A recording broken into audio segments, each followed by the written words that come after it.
नमस्कार साथियों। बचपन में हम सब ने जंगल बुक पढ़ी होगी। मैं जिस जंगल बुक की बात कर रहा हूँ वो वाली जंगल बुक नहीं है जो बचपन में हमने पढ़ी। इसके पात्र हैं, जंगल का राजा वैसे शेर होता है, इस जंगल का राजा हिरन है। आप लोग बहुत उत्सुक हैं हिरेन जोशी के बारे में मैं कुछ बोलूँगा, वक्त आने दीजिए, चल रही है पूरा काम चल रहा है। लेकिन हिरन के आसपास इस जंगल में और भी लोग हैं। आज जिस पात्र की हम बात कर रहे हैं, स्कैम यूपी 112, स्कैम अप 112 आप जानते हैं, एक डायल सर्विस यूपी में है। आप 112 डायल कीजिए, सर्विस आपको मिलती है। ये जो 112 है, ये 112 करोड़ का घपला एक ऐसे व्यक्ति द्वारा जो प्रधानमंत्री कार्यालय के बहुत नजदीक, जो उत्तर प्रदेश के मुख्यमंत्री का प्रिय, देश के प्रधानमंत्री का प्रिय, और देश के प्रधानमंत्री के कार्यालय में जिस हिरण की मैं बात कर रहा हूं उनका तो बहुत ही ज्यादा प्रिय, नाम है नवनीत सहगल। अब ये नवनीत सहगल जी जो हैं, कैसे उत्तर प्रदेश के भीतर भ्रष्टाचार के किंग पिन बनकर काम कर रहे थे, इसका खुलासा हाल ही में एक पोर्टल ने किया। उस पोर्टल ने इनकम टैक्स डिपार्टमेंट की एक रिपोर्ट को कोट किया, उस रिपोर्ट के आधार पर अपनी स्टोरी लिखी। और वो जब हमने पढ़ा, आपने भी पढ़ा होगा, तो एक सवाल हम सबके दिमाग में आया कि भाई जिस व्यक्ति के बारे में इतना खुलासा है, सार्वजनिक पटल पर इतना खुलासा हो चुका हो, तो प्रधानमंत्री कार्यालय को तो जाहिर सी बात है उसके विषय में इससे कहीं ज्यादा पता होगा। फिर भी ऐसे व्यक्ति को उत्तर प्रदेश से यहां ले आए दिल्ली और प्रसार भारती का चेयरमैन बनाया। फिर जब हमारा आपका कुछ संवाद हुआ हिरेन जोशी के संबंध में, तो आनन फानन में इनका इस्तीफा ले लिया गया। भाई इतने इस सार्वजनिक पद पर आप किसी को बैठाते हो तो जनता को जवाब तो दीजिए कि क्यों बैठाया और फिर क्यों हटाया। और अब चर्चा है कि ये साहब जो हैं अब प्रधानमंत्री कार्यालय की तरफ बढ़ रहे हैं। अब हमें नहीं मालूम सच क्या है, क्योंकि पारदर्शिता इस कार्यालय में नहीं है और इस कार्यालय के विषय में अभी बहुत कुछ आना बाकी है। प्रधानमंत्री कार्यालय देश का सबसे महत्वपूर्ण कार्यालय होता है। हमने कुछ सवाल पिछले कई दिनों से लगातार पूछे, जवाब जहां से आने चाहिए वहां से तो नहीं आए, लेकिन और कहीं से जवाब भी आ रहे हैं। हमें धमकियां दी गई, लीगल नोटिस दिए गए, ट्रोल किया गया, झूठ सच सब कुछ किया गया, लेकिन ये लोग अभी हमें जानते नहीं। तो ये जो नवनीत सहगल हैं, इनके नेटवर्क के लोग इन्हें लंबू कहते हैं। आप जानते होंगे, लंबे से हैं, खान मार्केट में कई बार दिखते हैं, खान मार्केट गैंग का हिस्सा हैं। तो जो कोड वर्ड है इनका एनएस है, लंबू है, दो अलग अलग नामों से जाने जाते हैं। 4 मार्च 2022 लखनऊ की एक सड़क पर एक टोयोटा कार में 41 लाख रुपए पकड़े गए थे। यहां से यह सिलसिला शुरू हुआ। Institute of entrepreneurship development IED के ये निदेशक देवेंद्र पाल सिंह इसमें शामिल थे, और आईईडी के जो चीफ थे, चेयरमैन थे, ये नवनीत सहगल जी थे। घर से भी 4 करोड़ मिले, ये सब हुआ। मालूम पड़ा कि इनकम टैक्स विभाग ने जब इन्वेस्टिगेशन शुरू की, जांच शुरू की, तो पता चला कि कई कड़ियां जुड़ी और एक कैश का सिस्टम चल रहा था, कट का, कमीशन का सिस्टम चल रहा था, जिसमें सरकारी योजनाओं का 30% हिस्सा नकदी में वापस वसूला जाता था। 2019 से 22 के बीच में यूपी की ऐसी योजनाओं में 112 करोड़, इसलिए मैं इसका नाम 112 स्कैम अप 112 रखा है, के नकदी घोटाले की गोपनीय फाइल आयकर विभाग ने तैयार की, पूरी इन्वेस्टिगेशन की। इसमें ओडीओपी और विश्वकर्मा श्रम सम्मान जैसी योजनाओं के जरिए आईईडी से 65 करोड़ की लूट हुई और सबसे बड़ा हिस्सा श्रीमान नवनीत सहगल को गया इस रिपोर्ट के मुताबिक। मैं ये बार बार कह रहा हूं इस रिपोर्ट के मुताबिक, क्योंकि ये 2 मिनट में 100 करोड़ का नोटिस भेजते हैं। खैर, डरते नहीं हैं, भेजें। टूल किट और ट्रेनिंग प्रोग्राम्स के नाम पर यह रिश्वत थी। बड़ा हिस्सा नवनीत सहगल को मिला जो चेयरमैन थे। नकदी की डिलीवरी अलग अलग एजेंट्स के माध्यम से, कभी लखनऊ, कभी कानपुर, कभी नोएडा, कभी ग्रेटर नोएडा, कभी दिल्ली, अलग अलग जगह से ये उसकी वसूली करते थे। यही मॉडल यूपी कॉन में भी दोहराया गया, जहां 46 करोड़ रुपए इन्हीं योजनाओं से गबन किया गया, जिसमें इन्फ्लेटेड बिलिंग, शेल कंपनियां और सब कॉन्ट्रैक्टिंग के जरिए आप किसी फर्जी कंपनियां बना लोगे, किसी को कहोगे भाई आप ठेकेदार बनो, आप कंपनी बना लो, फिर इन्फ्लेटेड बिलिंग होगी और पैसा वापस नकद अफसरों को मिल जाएगा। फर्जी इनवॉइस बनाए जाते हैं। आप समझते हैं ये कैसे होता है। 21 करोड़ का संदिग्ध निवेश एक ऐसी कंपनी में हुआ जिसमें नवनीत सहगल जी के बेटे डायरेक्टर थे। सब कुछ सामने हो रहा है आपके। प्रधानमंत्री को मालूम नहीं है, ये हैरानी की बात है। अगर मालूम होता तो शायद प्रसार भारती का चेयरमैन नहीं बनाते। और अचरज की बात और ज्यादा हो जाती है कि अगर प्रधानमंत्री को पता था फिर भी इन्हें प्रसार भारती का चेयरमैन बनाया, तो सोचिए ये तार कहां तक जुड़ी हुई है। सोचिए इसमें कौन कौन शामिल है। सोचिए नवनीत सहगल को आशीर्वाद सिर्फ लखनऊ का नहीं, दिल्ली का भी है। और अब आप ही लोग चर्चा कर रहे हैं कि ये प्रधानमंत्री कार्यालय में अभी तक आपका रिमोट कंट्रोल हिरेन जोशी के हाथ में था, सुना है अब आप लोगों का रिमोट कंट्रोल इनके हाथ में आने वाला है। बधाई हो आपको, ऑल द बेस्ट। खैर, दिसंबर 2022 में आयकर विभाग ने यह रिपोर्ट यूपी सरकार को भेजी और लोकायुक्त को भेजी। और लोकायुक्त कहते हैं साहब हमें रिपोर्ट नहीं मिली। आप लोगों को तो तुरंत सुबह मैसेज आ जाता है। सुना है 12-15 एंकर्स के साथ कॉल भी होती है, कॉन्फ्रेंस कॉल होती है कि आज राहुल गांधी पर यह हमला बोलना है, आज नेहरू जी के लिए यह बोलना है। लेकिन 254 पेज की रिपोर्ट भारत सरकार के आयकर विभाग द्वारा उत्तर प्रदेश सरकार और लोकायुक्त को भेजी जाए और लोकायुक्त को मिले ही नहीं, यह भी चमत्कार यहीं हो सकता है। मोदी है तो मुमकिन है, यहीं संभव है ये। इसी आयकर अधिकारी कि मुख्तार अंसारी पर की गई रिपोर्ट बिजली की गति से सरकार के पास पहुंच जाती, जहां चाह वहां राह। लेकिन यह रिपोर्ट नवनीत सहगल वाली किसी बुलडोजर के नीचे ये शायद फाइल आ गई होगी। बुलडोजर बहुत चलते हैं यूपी में। आगे की बेशर्मी देखिए। जिस घोटाले की जांच होनी चाहिए थी, जिसको प्रदेश में भ्रष्टाचार के प्रसार के लिए कटघरे में खड़ा करना चाहिए था, उसको रिटायरमेंट के कुछ दिनों में बाइज्जत आप लोगों पे कंट्रोल करने के लिए, आप लोगों में से कुछ हमारे साथी हैं जिनको करोड़ों की सैलरी पे अपॉइंट करने का काम दिया गया, प्रसार भारती का चेयरमैन बनाया गया। यहां भी खैर काफी कांड हैं, यहां की बातें और कभी बताएंगे आपको क्या क्या हुआ। तो जो ये डबल इंजन की सरकार है, उसका एक पिस्टन है। वो पिस्टन ये नवनीत सहगल थे।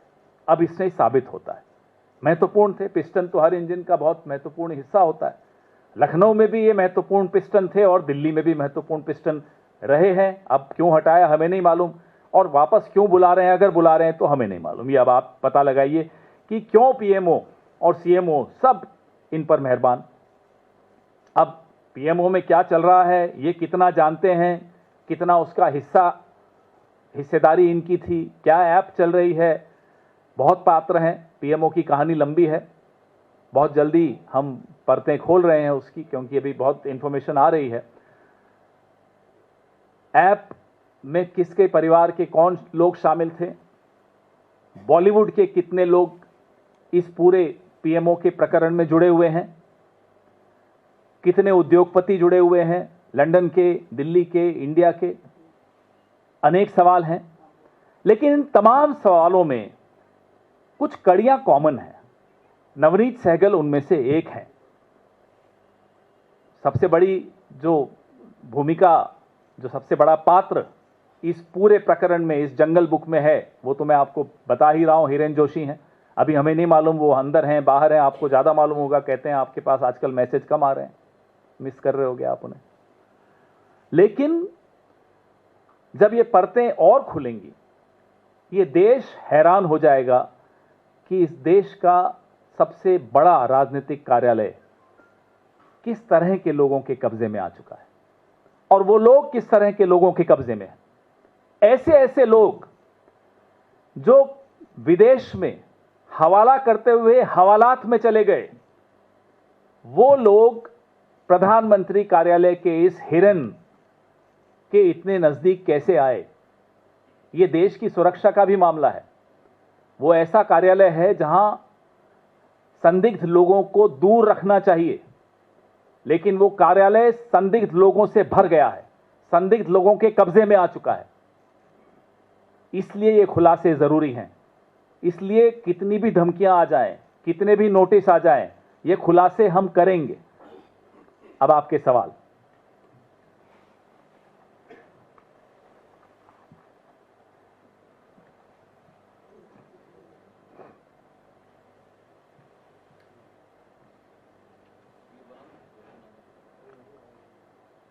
मोबाइल मत देखिए, मैसेज नहीं आने वाला उनका।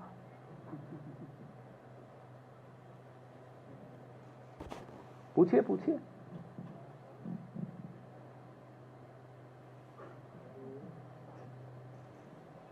कोई सवाल नहीं नवनीत सहगल पे, आप मत डरिए, वो नहीं आएंगे यहां। तो मैं आपको प्रेस रिलीज भी भेज रहा हूं। एक महत्वपूर्ण मुद्दा इसमें में से शायद रह गया कि 2018 और 20 के बीच में सहगल परिवार ने एक 17.5 करोड़ की प्रॉपर्टी खरीदी। एसडीपी इंफ्राकॉन प्राइवेट लिमिटेड नाम की कंपनी से खरीदी। ये जानकारी आज सुबह ही मुझे मिली तो मैं नहीं बता पाया। ये एक ऐसी कंपनी है जिस पे इनकम टैक्स विभाग को शक है कि एक शेल कंपनी। इसी दौरान यूपीकॉन, जिस सरकार का संस्था है, यूपी सरकार की, जिसके चेयरमैन नवनीत सहगल जी थे, यूपीकॉन इस कंपनी को किराया दे रहा था। यूपीकॉन ऐसी कंपनी को किराया दे रहा था जो कि शेल कंपनी मानी जा रही है, जिस कंपनी से यूपीकॉन के चेयरमैन के परिवार ने 17 करोड़ 59 लाख की एक प्रॉपर्टी खरीदी। अब ये कॉन्फ्लिक्ट ऑफ इंटरेस्ट इससे बड़ा और क्या हो सकता है? ये सब सार्वजनिक हो चुका है, छप भी चुका है, डरिए मत, छापिए। ये हितों के टकराव का एक उदाहरण आपको दिया है। वो रिपोर्ट अभी हमारे पास नहीं है, लेकिन वो रिपोर्ट मैंने सुना है घूम रही है। आप देखेंगे, मैंने 2 उदाहरण दिए कि 21 करोड़ का इन्वेस्टमेंट ऐसी कंपनी में किया जिसमें डायरेक्टर इनके बेटे खुद थे, और लोकायुक्त से कैसे गायब हुई, लोकायुक्त को कैसे नहीं मिली ये रिपोर्ट। ये 3-4 सवाल जो हमारे हैं, और ये मोदी जी से सवाल इसलिए भी पूछना जरूरी है कि साहब, आप हमारे प्रधानमंत्री, आज डॉक्टर मनमोहन सिंह जी की पुण्यतिथि भी है, उनको हम श्रद्धांजलि देते हैं। उनके लिए कहते थे कि साहब वो रेनकोट पहनकर नहाते हैं। अब मौन मोदी क्यों बनकर बैठे हैं? मोदी जी चुप क्यों हैं? क्यों नहीं जवाब दे रहे कि हिरेन जोशी का स्टेटस क्या है, कि क्यों प्रसार भारती में उनको पहले नवनीत सहगल को लगाया गया और क्यों फिर उनको हटाया गया? क्या नवनीत सहगल को फिर से आप पीएमओ में लाने की कोशिश कर रहे हैं? ये तमाम सवालों के जवाब हम मांग रहे हैं सरकार से, और उम्मीद करते हैं कि सवालों के जवाब मिलेंगे। आपके सवाल तो है नहीं आज, तो आपने जो कहा था उसके बारे में थोड़ा विस्तार से बताएं। 112 करोड़, 112 करोड़ का स्कैम है। 112 एक डायल सर्विस है, तो इसलिए इसको लिंक किया कि सब कुछ आसान हो जाता है। इस स्कैम में जो जुड़ा हुआ आदमी है उसके बारे में रिपोर्ट तक लोकायुक्त को नहीं पहुंचती। इस स्कैम का जो किंग पिन है उसकी तुरंत रिटायरमेंट के बाद उसको एक अच्छी जगह पर बैठा दिया जाता है जहां ये मीडिया को कंट्रोल कर सकते हैं। और अब जब वहां से हटाया गया तो सुना है कि अब पीएमओ में लाने की कोशिश हो रही है। तो ये बहुत स्मूथ सर्विस है 112 की, ऐसी सर्विस जिसमें रास्ते खुलते चले जाते हैं, दरवाजे खुलते चले जाते हैं।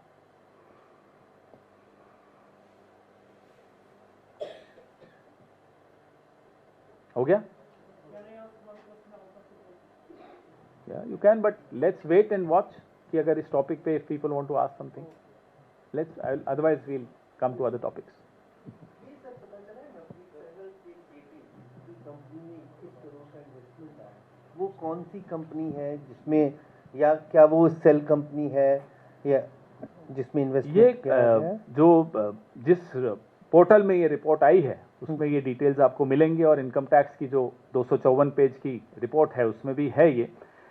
सीबीआई में भी इसकी जांच चल रही है।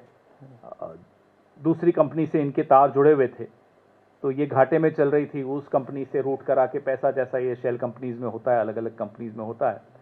तो लेकिन इस कंपनी के डायरेक्टर इनके बेटे थे। तो जो रुचिकर बात है वो ये है कि सीधा सीधा कॉन्फ्लिक्ट ऑफ इंटरेस्ट इसमें भी दिखता है।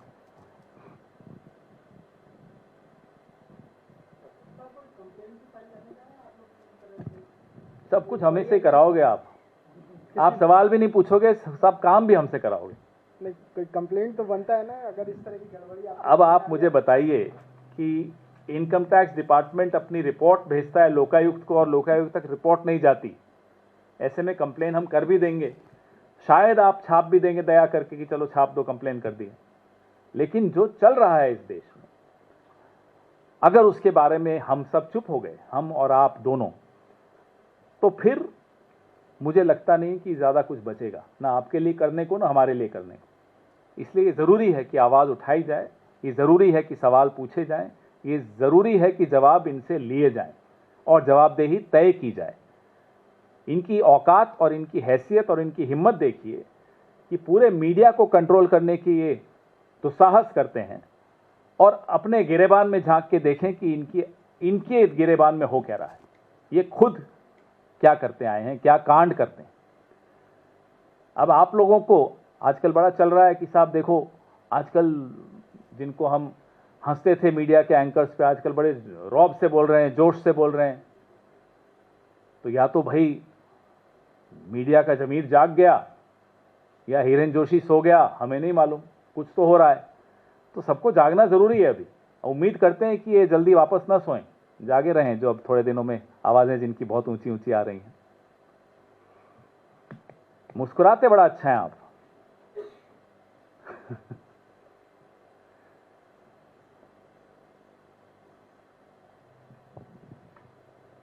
So there are many assaults reported on various parts of India against Christians in relation with the Christmas celebration. What is the Congress Party's take on this? Is the Christmas and preamble of our Constitution being sidelined by religious forces?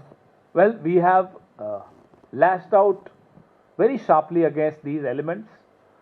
Across the country, we've been getting reports over the last 2-3 days of attacks, organized attacks against the minority community of Christians, against their celebrations on churches, in malls. And this, I hope, is not a new normal in Modi's new India. This will not be tolerated. This goes against every tenet of the Constitution, values that we stand for. The BJP government at the center has no right to talk about what our minorities, Hindu minorities, go through outside of India when they can't protect the rights of minorities within the country. The Congress Party has raised its voice on attacks against Hindus in Bangladesh. We keep raising our voices against the way our own minorities are being attacked. When it comes to our festivals, whether it's Hindu festivals, Muslim festivals, Christian festivals, everybody has a right to celebrate his or her festival the way he or she wants them to. But a very disturbing trend has been observed over the last few years. During Ram Navami or Hanuman Jayanti, there will be a band of Bajrang Dal activists or Vishwa Hindu Parishad activists going outside mosques and playing DJs and provocative songs and dancing there. This is not a part of any religion to disturb someone else in your festival or to disturb someone else in their festivals. When it comes to Eid, suddenly everybody becomes a goat lover. They start counting how many goats have been sacrificed. Why? When it comes to Christmas, you've seen what has happened over the last 3 days. The Prime Minister, had it not been for elections in Kerala, we wouldn't have seen those visuals of the Prime Minister going to the church yesterday. So the Prime Minister will go to the church, but his foot soldiers indulge in this hooliganism that we have been watching.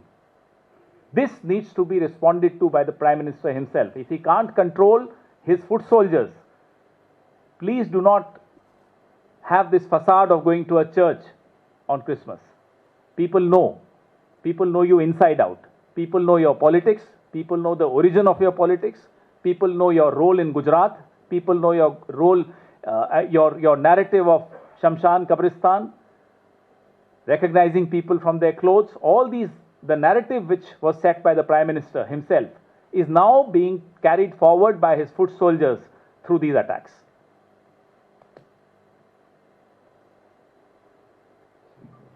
Sir, I have two questions. One of the rape survivor in Madhya Pradesh, she has attempted suicide. She has named the son of a BJP leader from Madhya Pradesh, and now she has attempted suicide. Do you believe that this is the lack of law, the right kind of action which needs to be taken in such kind of cases, that she has been forced to do this? I mean, it's very shocking. Whether it's Ankita Bhandari, whether it's Hathras, whether it's Kathua, whether it's Unnao, and now you're talking about Madhya Pradesh and several other examples across the country, you will see the brazenness with which rapists think they can get away with the crime. This brazenness comes only when you have very powerful, strong people backing you. I remember the very sad days, the Nirbhaya days. All of you were there on the roads of Delhi protesting or covering the protests. Governments were sensitive during those days. You would not see a single political activist fighting for the rapist. In 75 years, I don't think you've ever seen that. But over the last 7-8 years, starting from Kathua, where there was a rally taken out by the BJP in favor of the rapists, then you saw Hathras, then you saw Kannauj, then you saw Unnao, then you saw Ankita Bhandari's case. Recently, Dushyant Gautam's name came up, who is a senior leader, Rajya Sabha MP of BJP. And now you're talking about Madhya Pradesh. So there is a pattern. The pattern is of powerful politicians backing rapists. And therefore, the brazenness with which these rapists think they can get away with the heinous crimes they have indulged into.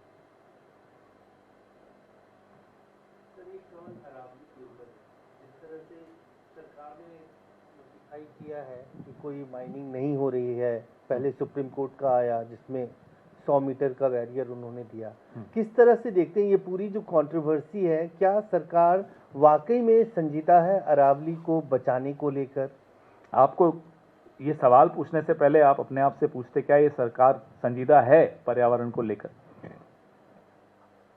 Andaman Nicobar islands हो, अरावली हो, इस सरकार की नजर हमेशा short term gains पे रही है कि कितना निचोड़ के पैसा मिल सकता है, पहाड़ों को खत्म करके, जंगलों को खत्म करके, जमीन का दोहन करके, जल का दोहन करके। ये अगली पीढ़ी के बारे में नहीं सोचते, ये अगले चुनाव के बारे में सोचते हैं। और अगले चुनाव में सबसे ज्यादा पैसा कहां से मिलने वाला है, या पिछले चुनाव में किससे सबसे ज्यादा पैसा लिया है, अब उसको रिटर्न में क्या दे सकते हैं। उसमें अरावली भी आ सकते हैं, उसमें अंडमान निकोबार आइलैंड्स के जंगल भी आ सकते हैं, उसमें सिंगरौली भी आ सकता है, उसमें आपके झारखंड, छत्तीसगढ़, ओडिशा यहाँ के जंगल भी आ सकते हैं, उसमें कश्मीर की इलीगल माइनिंग भी हो सकती है। वहाँ सब कुछ हो सकता है, क्योंकि अपने दोस्तों को लाभ पहुंचाना है। अरावली को लेकर जो भूपेंद्र यादव रोज नए झूठ आप सबके सामने पेश करते हैं, और हमारी पार्टी के नेता अशोक गहलोत जी हो, जयराम रमेश जी हो, रोज उन झूठों की हवा भी निकालते हैं। अभी 2 दिन पहले भूपेंद्र यादव कहते हैं, साहब आपके वक्त इलीगल माइनिंग होती थी। ठीक है साहब, तो इलीगल माइनिंग होती है तो क्या उसको लीगलाइज कर दिया जाए? रेप भी होते हैं, तो क्या लीगलाइज कर दोगे? आप 10 लाख दो, रेप कर सकते हो, 15 लाख दो, मर्डर कर सकते हो? क्या ऐसा होता है? इलीगल होता है इसलिए उसको लीगलाइज कर दे, ये कभी हमने सुना नहीं। ये न्याय की कौन सी परिभाषा है, ये भूपेंद्र यादव ज्यादा जानते होंगे। मुझे नहीं लगता वो हमारे राज्य के हैं, जीते होंगे वहां से। हमारे राज्य के होते तो इस तरह की सोच नहीं हो सकती। राजस्थान में मैं ये मानता था, मैं था इसलिए बोल रहा हूं कि अब नहीं मानता हूं, किसी भी राजनीतिक दल का व्यक्ति हो, अरावली को लेकर संजीदा ही नहीं, भावनात्मक भी उसका रिश्ता होता है अरावली। भूपेंद्र यादव का रिश्ता राजस्थान से सिर्फ वोट का रिश्ता है, दिल का रिश्ता नहीं है।